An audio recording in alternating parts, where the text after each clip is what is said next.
Prochain rendez-vous avec l'actualité sur Radio Pluriel à 17h.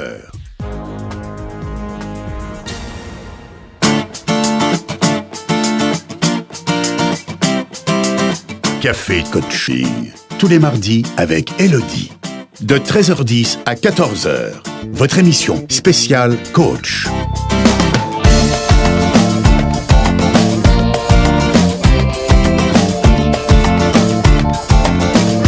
Participez à l'émission, appelez le 04 78 21 05 95. 04 78 21 05 95.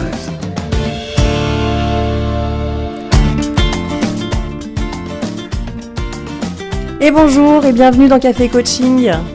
Je suis très heureuse de vous retrouver aujourd'hui. Alors je vais vous rappeler un peu le concept de Café Coaching.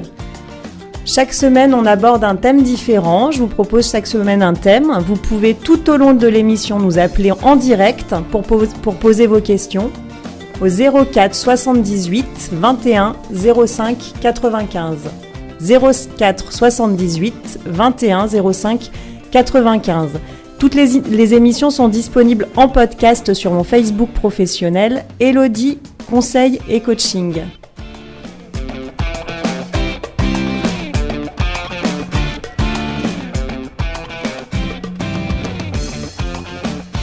Alors, aujourd'hui, je vous propose des clés et des outils pour un projet réussi. Je suis avec Kamel et Fessoal, qui vont participer avec moi à l'émission, qui vont nous donner leur avis, leurs expériences. Donc voilà, merci d'être ici, Kamel et Fessoal. Bonjour Elodie, merci à toi de nous avoir invités. Bonjour, merci. Bon, alors est-ce que le sujet vous inspire déjà ? Oui. Oui. Les projets, vous en avez eu, vous en avez ? Ouais, on en a eu, on en a encore et encore et encore. Voilà. Bon, on va voir ensemble. J'ai une dizaine de clés. J'ai préparé une dizaine de clés à vous donner. J'espère qu'on va y arriver en 45 minutes à se dire tout ce qu'on a à se dire. Parce que Kamel, il est déjà venu. Alors au début, il n'est pas bavard et puis après, il devient très bavard. Voilà, c'est un peu ça. Alors on a tous fait l'expérience de se lancer dans un projet professionnel, personnel, artistique. On était remplis d'enthousiasme, persuadés que ce serait un succès. Et puis finalement, ça ne s'est pas vraiment passé comme on l'imaginait. Voire, on n'est pas arrivé au bout. Alors moi, ce que je voulais aujourd'hui, c'est... La question que je me pose, c'est pourquoi autant de jolis projets tombent à l'eau ? Pourquoi autant de beaux projets ne voient pas le jour ? Parce qu'en plus, voilà, quand on discute un peu avec les gens, tout le monde a plein de belles idées. Il y a des gens qui n'osent pas se lancer, il y a des gens qui se lancent. Mais il y a beaucoup de projets qui sont avortés, qui ne vont pas au bout. Alors, il existe des clés indispensables à garder en tête tout au long du projet. Et ces clés, c'est déjà... pour savoir si c'est le bon projet et ensuite pour réussir ce projet. Donc, on va voir ça ensemble. N'est-ce Avec pas, plaisir. Kamel ? Oui. Ah, ça y est, il a retrouvé sa voix. Oui. Motivé. Bon, déjà, est-ce que vous pouvez vous présenter rapidement ? Fessoal. Bonjour, moi c'est Fessoal, j'ai 27 ans, je suis demandeur d'emploi. Après, Oui. comme tu disais tout à l'heure, des projets, on en a eu, on en a encore. Moi, j'avais des projets ils tombent à l'eau ou je vais pas au bout. Tu vas pas au bout de ces projets. D'accord. Donc voilà, le thème d'aujourd'hui, voilà, c'est important parce que voilà, je me dis peut-être que il me manque ou j'ai pas connaissance de ces clés qui permettront justement d'aller au bout, d'être dans la réussite. Voilà, exactement. Bon. Voilà. Ouais, mais en fait, d'ailleurs, je voudrais juste ajouter que être dans la réussite, c'est pas forcément aller au bout, mais c'est en tout cas comprendre le chemin qu'on a fait et en sortir grandi. Hein ? Et toi, Kamel ? Kamel, j'ai 44 ans. Oui. Depuis 3 semaines. Bravo. Bon anniversaire. Joyeux anniversaire. Chef d'entreprise. Je viens de créer une deuxième structure. Et concernant mon métier, tout ce qui est travaux grande hauteur, J'ai mis le projet notamment de repartir sur l'Atlantique, entre autres, parce qu'il y a aussi des défis sur Terre pour les associations que je soutiens. Et c'est vrai que c'est très compliqué. Ton émission me plaît beaucoup puisque j'ai eu affaire à diverses, il m'est arrivé 1000 choses pour aller au bout de mes projets et ça a toujours plu. Ça a toujours été, je suis toujours allé au bout, il n'y a pas de souci, mais c'est carrément une aventure et c'est l'aventure humaine la plus compliquée. C'est ça, mais c'est vrai, c'est ça. Hein, c'est motiver l'humain qui est... Ouais. Enfin bon.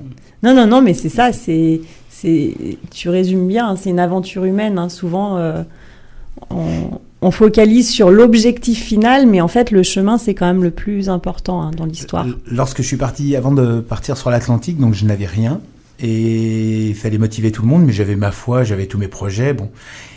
Et la personne, donc François, qui m'a aidé, qui est quand même metteur au point des voiles du Vendée Globe, entre autres, hein, c'est quand même un grand marin, m'avait dit, tu verras, puisqu'il a traversé lui aussi avant, il m'a dit, tu verras, la première aventure, ça va être les humains.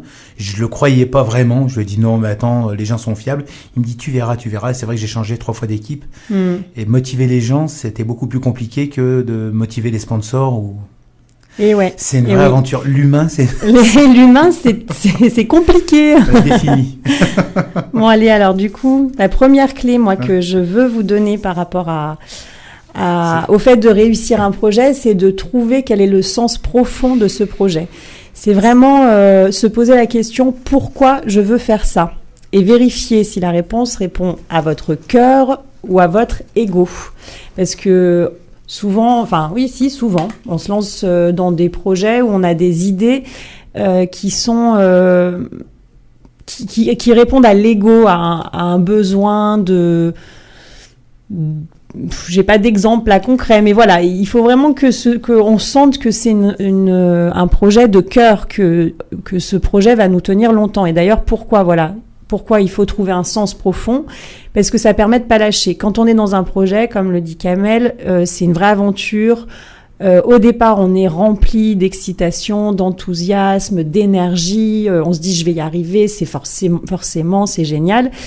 Et puis, un projet, il se monte pas en 2 jours. Donc, à un moment, il y a les doutes, il y a la fatigue, il y a des ralentissements, il y a des obstacles imprévus, il y a des rencontres imprévues. Et du coup, là, très rapidement, en général, on remet en doute le projet.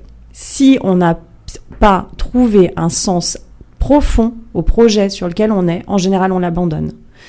Quand on est dans un sens profond, par exemple, quand moi, si je prends mon exemple par rapport au coaching, quand je me suis lancée, et encore aujourd'hui, le sens de ce que je fais, pour moi, c'est vraiment ça. J'aime donner, j'aime aider les gens à avancer, les voir évoluer, mais moi, ça m'apporte aussi également à moi.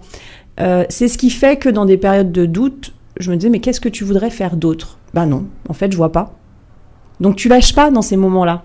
Donc, c'est pour ça que c'est important de trouver le sens, parce que dans les périodes de baisse d'énergie, forcément, on se rattache à ce pourquoi on le fait. Ça peut être aussi, tiens, je vous donne 2-3 exemples concrets. Ça peut être, je vais trouver un nouveau travail qui va me rapporter beaucoup d'argent. Bon, par contre, ça me plaît pas. Mais ça va me rapporter beaucoup d'argent. C'est possible, hein. L'argent, c'est pas mal. C'est pas mauvais, l'argent. Non. Mais par contre, c'est de trouver le sens de pourquoi je veux gagner beaucoup d'argent. Qu'est-ce que je vais en faire ? Et c'est pas forcément qu'est-ce que je vais en faire. En général, les gens me disent, bah oui, mais je sais, je vais le dépenser, je vais faire ça. Non, qu'est-ce que je vais en faire qui a du sens ? Donc, quoi je vais le mettre qui a du sens pour moi ? Et là, effectivement, il y a des gens, du coup, qui peuvent, pendant 5 ans, faire un travail qui ne leur plaît pas du tout, ramasser de l'argent parce qu'ils savent que derrière, ils ont un projet qui va naître, qui va voir le jour grâce à ça. Un autre exemple, pareil, une personne qui décide de prendre un nouveau travail, d'aller prendre une nouvelle activité qui lui plaît pas forcément, mais cette nouvelle activité va lui apprendre telle nouvelle compétence ou va lui apporter quelque chose qu'elle n'a pas en elle. C'est pareil, elle va se dire, ok, c'est temporaire. Par contre, dans les moments de fatigue où on peut se dire, mais qu'est-ce que je fous là ? Elle va se rappeler qu'est-ce que je fous là? Mais je suis là parce que je suis en train d'apprendre, par exemple, l'informatique. Je suis en train d'apprendre à faire du management parce que ça va me servir plus tard pour un autre projet qui, lui a un sens beaucoup plus profond. Donc voilà, ça c'est vraiment une clé. Enfin, c'est pour moi la première clé, la première question à se poser. C'est ça. Voilà. C'est ça. Et puis l'autre point par rapport au fait de trouver le sens, c'est que ça permet de savoir si c'est le bon projet pour soi. Parce que des fois, on se lance dans le projet du voisin, quoi, j'ai envie de dire. Quand on rencontre quelqu'un qui est rempli d'enthousiasme et qui vient nous voir et qui dit « je vais faire ça, c'est génial, machin », en général, on a envie de faire la même chose que lui parce qu'en fait, on a juste envie d'être dans son énergie. Par contre, son projet à lui, ça se trouve, il va pas du tout nous convenir.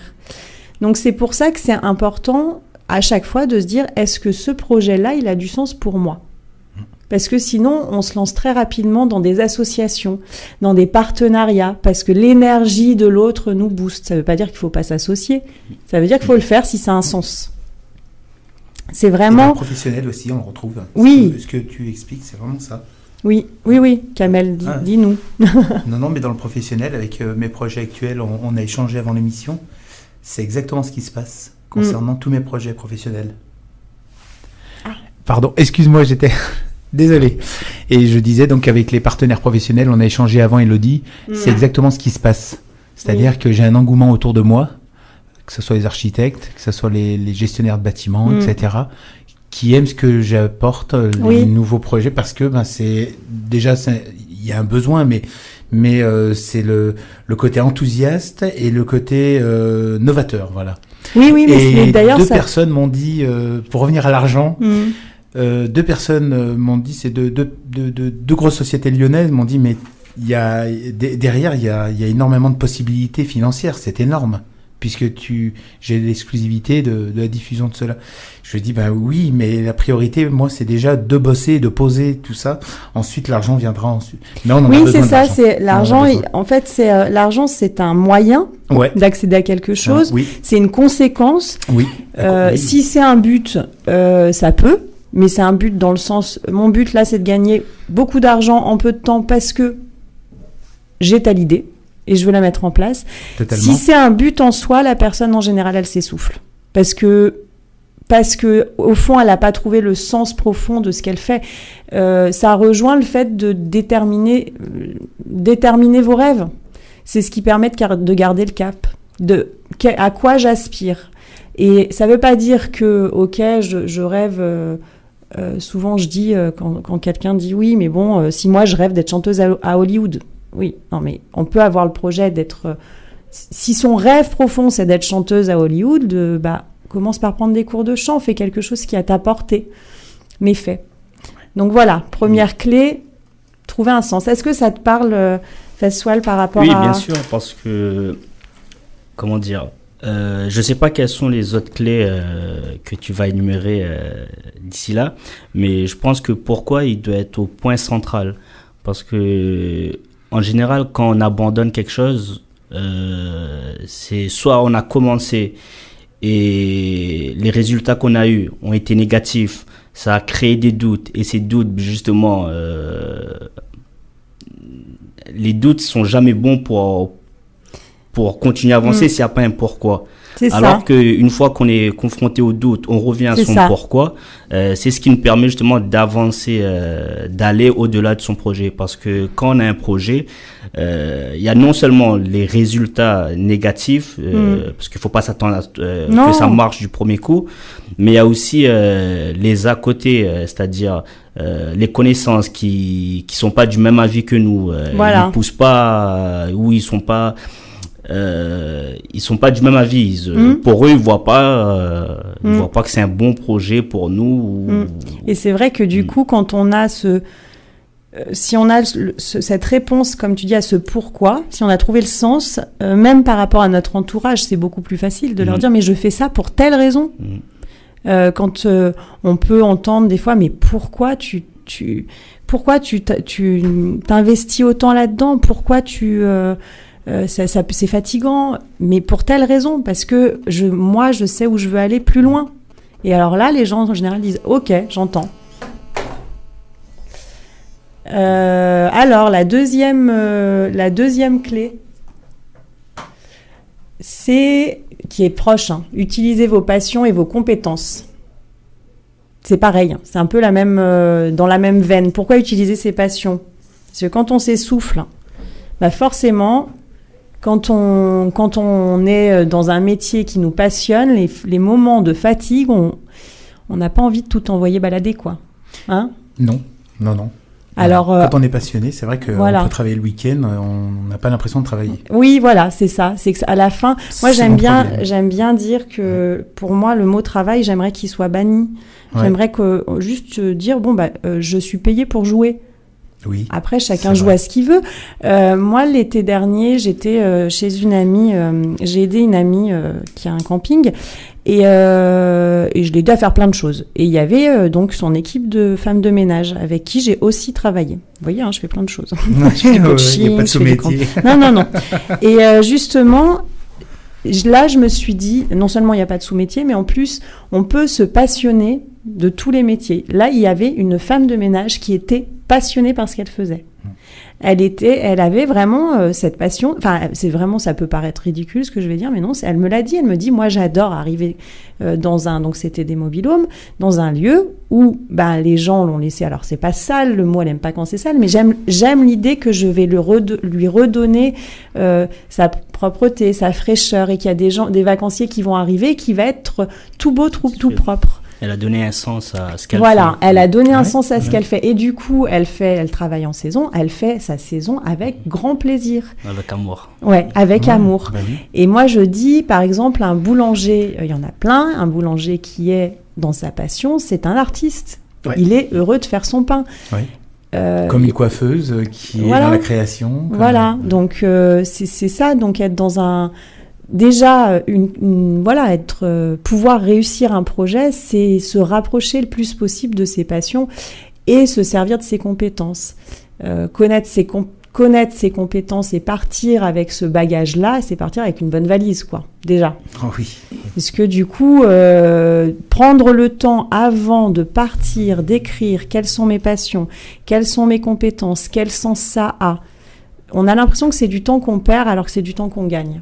Parce que c'est vraiment, ok, je sais faire ça, j'ai ces compétences-là, ça par contre je ne sais pas faire. Bon ok, qu'est-ce que je fais ? Je me forme, je le délègue, on va voir plus tard toutes ces possibilités, mais voilà, c'est de partir avec déjà ce package de quelles sont mes passions, quelles sont mes compétences. Ça vous parle ? Oui, totalement. Ouais. Totalement. Bon, on continue alors. Il me parle plus, il me laisse parler tout seul. On attend tes questions, mais non, ça va arriver. Bon, alors du coup, la troisième, c'est être après, avant de passer à l'action. Il y a encore autre chose. Une fois qu'on a trouvé le sens, une fois qu'on a posé par écrit, ok, voilà ce qui me passionne, voilà mes compétences, voilà mes qualités et mes défauts. Ouais. Parce que ça, c'est pareil. Ça rejoint ce que je viens de dire. Hein. C'est vraiment poser les choses. Je pose mon bagage, quoi. Avec quelle qualité ? Je pars sur quelle qualité je vais m'appuyer quand on part dans un nouveau projet. Savoir les qualités qu'on a et surtout connaître ses points faibles. C'est très, très important parce que une fois qu'on est lancé dans un projet, on est dans un tourbillon. Justement, je vais en parler après, il faut qu'on le prenne ce temps, mais on a beaucoup moins le temps de se poser des questions, on rencontre beaucoup de gens, on est à des moments dans une très bonne énergie qui fait que tout le monde veut travailler avec nous, à d'autres moments c'est le contraire, parce qu'on est fatigué, plus personne nous veut. Là, il faut vraiment, par exemple, savoir une personne qui a cette qualité une qualité, par exemple... qui sait que je trouve pas d'exemple concret là, mais on va plus partir sur un défaut. Mais une personne, par exemple, qui sait que elle peut être vite déstabilisée. Tu disais, Fessoal, tout à l'heure, que l'entourage, ça peut être déstabilisant quand tu te lances dans un projet, par exemple. Oh oui. Donc, si tu pars avec ça en tête, en te disant, moi, je suis vite déstabilisée parce que j'ai besoin de l'avis positif de mon entourage. Si tu l'as en tête, ça veut pas dire qu'il faut te fermer à ce que vont dire les gens, ça veut dire que tu auras toujours du recul.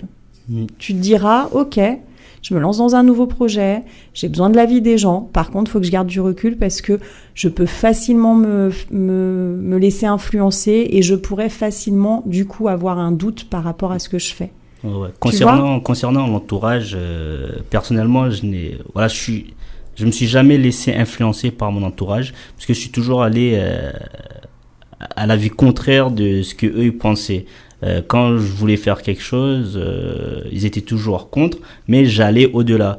Mais voilà, tu te rends compte que voilà, c'est lourd à force, c'est lourd parce que voilà, tu vis avec ces personnes, tu vis avec ces personnes, tu es sur le même toit, tu es sous le même toit que ces personnes, ça peut être tes frères, ça peut être ta femme, ça peut être ton mari, ça peut être et c'est lourd. Mais voilà, c'est une ambiance pesante même si voilà ça demande beaucoup d'énergie. Je me suis jamais laissé influencer par leur avis, mais ça demande, comme tu dis, beaucoup d'énergie. C'est jamais l'entourage proche qui te donne le plus l'envie, les moyens d'aller au bout de ce que tu veux faire. Moi, je les ai rencontrés aux quatre coins de la France, même l'autre côté de la Terre. Et alors qu'autour de moi, à la base, j'avais même un athlète de haut niveau, un cycliste professionnel, et qui m'a lâché pendant le projet parce qu'il avait peur, en fait. C'était trop gros pour lui. De partir des Canaries en voiture, 3 jours de voyage, etc. Et puis après, tu vas être sur l'océan, etc. Il se sentait un peu... donc, voilà. Donc, la troisième clé, Elodie, c'est Alors, première, trouver du sens. La deuxième, utiliser ses passions et ses compétences. Et la troisième, connaître ses qualités et ses défauts. Et la quatrième, mais on en parlera après la pause musicale, c'est être capable de se visualiser dans la situation. C'est hyper important, mais d'abord... Participez à l'émission. Appelez le 04 78 21 05 95. 04 78 21 05 95. Et bonjour, et on est dans le Café Coaching, et on parle de projet et de réussite de projet, en tout cas de clés pour réussir son projet, pour être bien dedans surtout, parce que souvent je dis l'objectif c'est pas d'aller au bout, c'est de s'écouter, d'être bien dans son projet. Ouais. Si vous avez des questions, vous pouvez nous appeler au 04 78 21 05 95. Alors je disais que la clé numéro 4, c'est de se visualiser dans la situation. Comment vous vous voyez dans la situation ? C'est hyper important avant de se lancer, de faire cet exercice de s'imaginer dans ce projet-là. Donc, c'est ce que je disais au début, c'est pas forcément qu'un projet professionnel, ça peut être aussi un projet artistique, ça peut être un projet perso. Le projet perso, ça peut être décider de faire un enfant, c'est un projet. Aussi. Comment c'est un beau projet. Et oui, c'est un beau projet, mais comment on s'imagine ? Est-ce que si on se pose, on se visualise dans 1 mois, dans 3 mois, dans 6 mois, dans 1 an, est-ce que ça nous crée... Quelle émotion ça nous crée ? Ça permet vraiment de savoir si c'est juste pour soi. Est-ce que, par exemple, si je prends le cas de faire un enfant, parce que c'est vrai souvent, c'est une suite logique. On est en couple et puis on fait des enfants. Il y a des personnes, quand elles se posent, qu'elles ferment les yeux et qu'elles s'imaginent, il y en a chez qui ça crée des angoisses, il y en a chez qui elles se... Dans le sens inverse, moi j'ai eu le cas d'une personne qui me disait « moi j'en veux pas », et je disais « essaye de t'imaginer ». Et finalement, elle s'est rendue compte qu'elle serait très très très heureuse. Enfin voilà, ça permet vraiment de savoir si ce projet il est à soi. Oula, c'est moi qui ai tapé dans le micro, pardon. Et je suis italienne, je parle avec mes mains, même à la radio. Et du coup, de réajuster, si quand on se visualise dans tel projet, qu'il y a quelque chose qu'on sent qui est excitant, mais que finalement, il y a autre chose qui nous titille, qui nous fait peur, la visualisation, ça permet vraiment de voir clairement. Quand tu dis se visualiser dans l'ensemble, dans la globalité, ou C'est le plus précisément possible. Le plus précisément possible. Parce c'est... que si je reprends l'exemple d'un enfant, on veut avoir des enfants, la plupart des personnes, ils vont s'imaginer les bons côtés, le sourire du bébé, mais derrière, est-ce que les gens ils sont prêts à se réveiller dans la nuit pour s'occuper de ces enfants? C'est pour ça qu'il sera adolescent. Et puis, quand il sera... Non, déjà le bébé avant tout. C'est pour ça que c'est important de se visualiser précisément dans toutes les situations, en tout cas celles que tu connais. Moi, j'avais le cas, je travaillais avec des artistes et je leur faisais faire visualise-toi en tournée tous les jours à l'hôtel, tous les jours. Je dis, c'est pas que d'aller faire des concerts autour de chez soi, c'est en tournée tous les jours. Tu es loin de ta famille. Il y a des personnes qui me disaient non, mais ça me remplit trop. Il n'y a pas de problème. Il y a des personnes qui m'ont dit non, en fait, non, j'avais pas vu le truc comme ça. Et du coup, tu vois, ça évite à quelqu'un de s'imaginer un rêve qui, en fait, pour lui, n'en est pas vraiment un. Exactement. Donc, voilà. La visualisation dans la préparation mentale pour le sportif, je la pratique depuis l'âge de 15 ans. Et c'est énorme. Ah bah oui, on me l'a apprise dans les années 80. Et on me disait de rester allongé, par exemple, sur mon canapé, de penser à ma course. J'étais cycliste à un niveau sympa, parce que je m'entraînais quand même 5 fois par semaine. On faisait des courses nationales. Et de s'imaginer dans l'école, et on arrive à faire monter son palpitant, mais il y a des courses où je n'y allais pas parce que je me sentais pas. Mais la visualisation, je la pratique depuis, elle m'a aidé à me construire. J'ai fait 5 métiers, j'ai habité de partout grâce à ça. C'est parce que je me visualise. Tu te visualises totalement dans la réussite. Je voulais partir en haute montagne, habiter en haute montagne. Je voulais habiter à 2000 mètres d'altitude, ce que j'ai fait pendant des années et je l'ai vécu avant. Personne m'a suivi, mais moi je l'ai fait, ça a marché, j'étais heureux. Mais j'ai besoin de visualiser, même encore maintenant. C'est important. J'ai besoin de ce temps et j'en parle autour de moi et je suis ravi d'échanger avec toi là-dessus aujourd'hui parce que lorsque j'en parle avec mes amis à table, etc., j'ai du mal à faire passer comme tu le fais si bien passer. Merci. Moi, j'ai choisi mon métier. Tu le fais très très bien passer. T'es toute jeune. Et c'est ça qui est génial. La visualisation fait partie de la préparation dans un projet. Et il n'y a pas que le technique, ni le papier, ni le fric. Il y a aussi de savoir si, comme tu l'as très bien expliqué, si on est dedans ou pas. En tout cas, je l'utilise et ça marche formidablement bien. Les auditeurs devraient le faire. Super, merci Kamel. Bon, allez, on passe rapidement au point suivant, parce que je ne sais pas si je vais arriver à tout vous dire finalement, comme d'habitude. Je suis super bavarde, ou j'en écris trop. Alors, le point suivant, c'est avoir des objectifs clairs. Il y a 2 types d'objectifs. L'objectif du projet, l'objectif final qui doit être un objectif réaliste. Je veux perdre 15 kilos en 3 jours, ça, c'est pas très réaliste. À part, après, il y a toujours des techniques, mais bon. Et réalisable, donc avec les moyens que j'ai. C'est ça, réalisable. C'est-à-dire qu'on peut voir quelqu'un qui réussit dans un projet et se dire, super, moi aussi, pourquoi j'y arriverai pas ? Peut-être qu'on n'a pas les moyens financiers. Peut-être qu'on n'a pas telle compétence, peut-être qu'il nous manque tel truc qui fait que... Donc c'est vraiment poser un objectif clair en fonction de où j'en suis et de ce que je suis aujourd'hui. Ne pas se voiler la face. Et de là découle poser des sous-objectifs avec des échéances courtes. Moi, j'en parle dans toutes mes émissions, les petits pas. Oui. C'est vraiment très important parce que c'est ce qui permet de voir les toutes petites réussites. Quand on se lance dans un projet, on a tendance à croire que la réussite, c'est l'aboutissement du projet. Par exemple, un groupe de musique se forme. Quand on fera notre premier concert, c'est qu'on aura réussi. Non. Quand on fait notre première répète, déjà, on a fait notre première compo. Je décompose. On a fait une première réunion pour en parler. Chaque action est une réussite.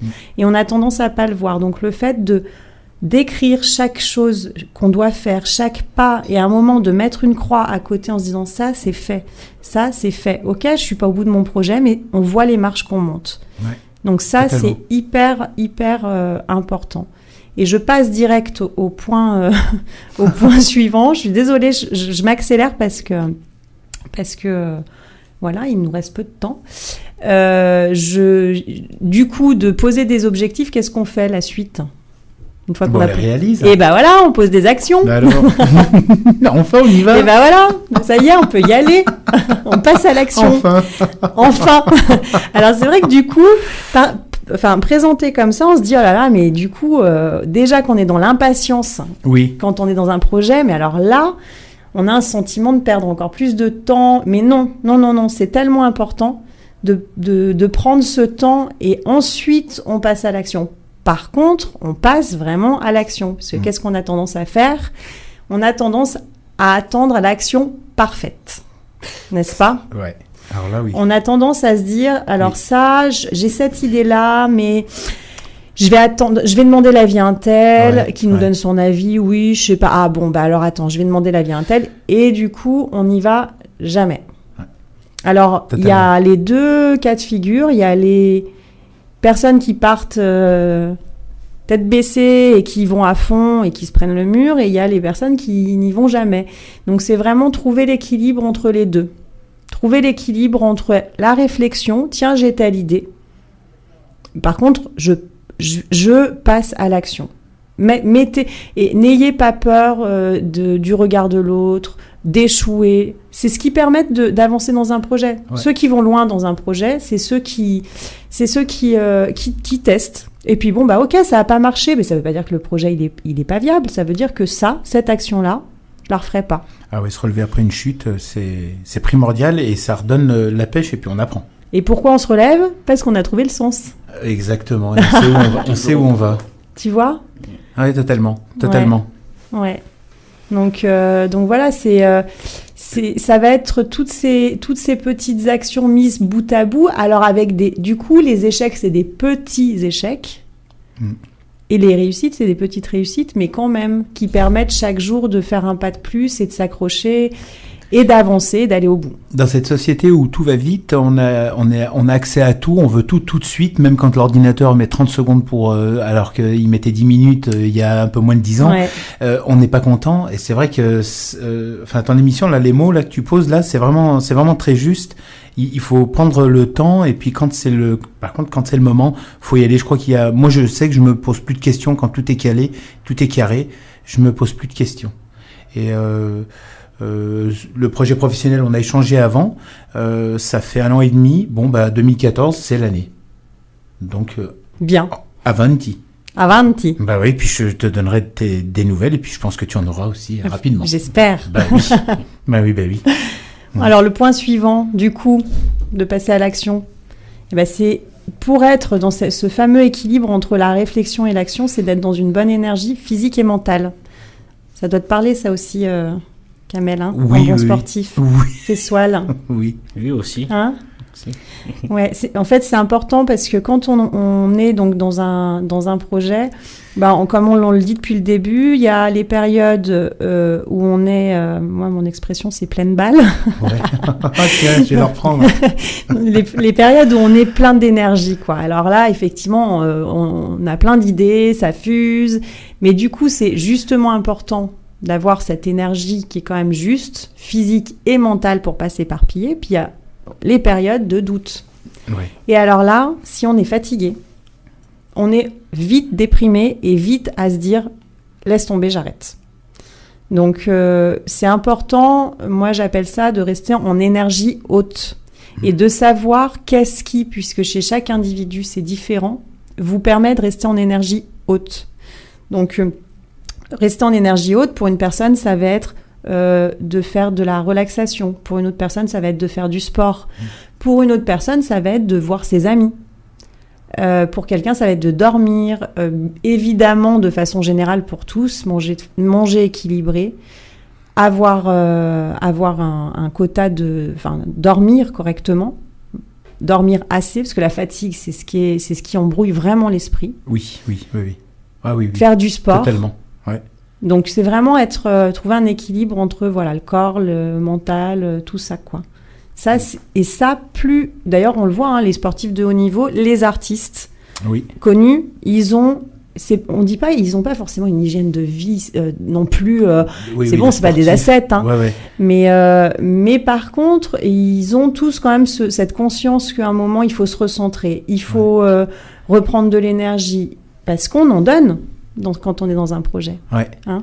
Mais il y a un super exemple, je l'écoute pas, j'en suis pas fan, mais c'est Johnny Hallyday qui, même après 60 ans, partait sur des longs footings avec un coach, etc. Voilà. Il a besoin mais alors qu'on sait que c'est un fêtard.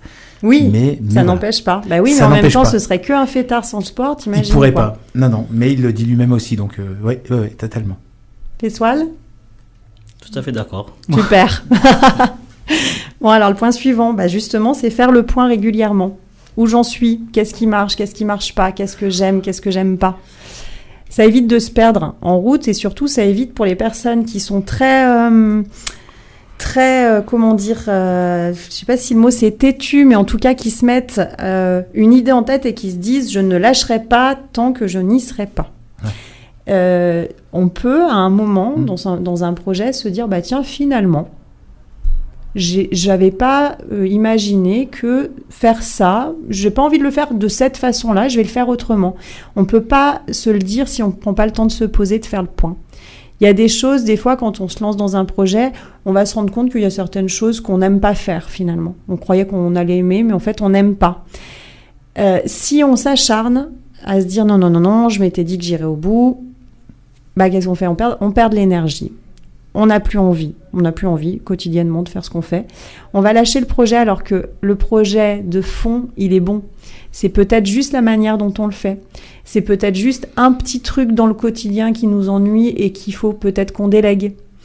Voilà. C'est vraiment prendre ce temps. Et ça, je pense que c'est une des clés, un des points que peu de gens font quand ils sont dans un projet, et c'est un des points qui fait que le projet échoue.